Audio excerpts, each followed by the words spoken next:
Olá, galera! Então, vamos lá. A gente vai falar agora da apostila 3 de História.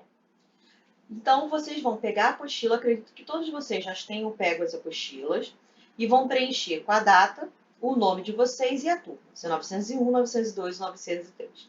Sobre o que a gente vai falar nessa terceira apostila? Sobre a virada do século XIX para o século XX. Vamos falar um pouco sobre a Primeira Guerra Mundial. Vamos falar sobre a Revolução Russa, a revolução que aconteceu na Rússia para virar a União Soviética. Depois dessas duas aulas, vocês vão fazer essa atividade, que é a atividade 1.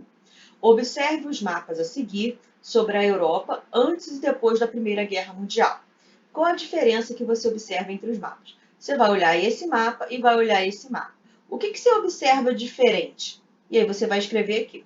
Eu sei que a imagem não está muito boa. Eu vou colocar no grupo de Zap a imagem melhorada, tá? Não se preocupe. A outra aula vai ser período entre guerras. É o período entre a Primeira e a Segunda Guerra.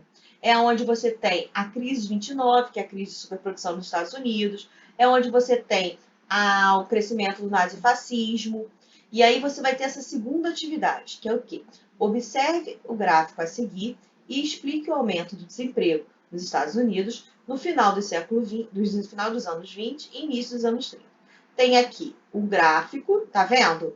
Que aqui tem os anos, 1929, 1933, 36, 39, 42. E aqui é o número de milhões de desempregados, tá ok? Então, você vai olhar esse gráfico, essa imagem, e vai explicar por que você tem o crescimento do desemprego, depois a diminuição com o New Deal. É isso que eu quero que vocês expliquem aqui.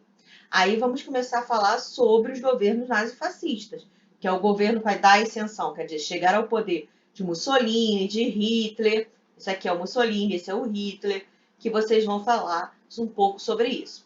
E aí vamos ter alguns textos, né, para você observar, e aí você vai fazer a atividade 3, que é a última atividade dessa apostila. Que significa, o que eu quero que vocês façam nessa atividade 3? Você já deve ter ouvido falar sobre o nazismo. Foi um dos episódios históricos mais vergonhosos e cruéis. Aproximadamente 6 milhões de pessoas foram mortas nesse triste período da história. E o mais triste é saber que essas ideias ainda continuam existindo em vários grupos, conhecidos como neonazistas. Para você, por que as pessoas continuam defendendo essa ideia? Após ler sobre o tema, qual a sua opinião sobre o nazismo? Por quê? Se você quiser, tem várias vídeos que você pode ver no YouTube, Netflix, que é o Menino no Pijama Listrado, A Vida é Bela, Menino que Roubava Livro, Jane Frank. São vários livros, tem tanto livro quanto em filme. Você pode dar uma olhada, né, nos filmes e tudo mais. E eu quero que você fale por você, depois que você leu a apostila. Por que você acha que as pessoas ainda continuam defendendo essas ideias do nazismo? Né? O que você pensa sobre esse governo? O que era o nazismo? Por que você acha que as pessoas continuam defendendo esse nazismo? Tá? E aí acabamos a apostila 3. E nas próximas aulas eu vou explicar melhor cada um do tema. Eu falei de modo geral sobre toda a apostila 3 para você já iniciar a sua elaboração, tá bom? Boa sorte!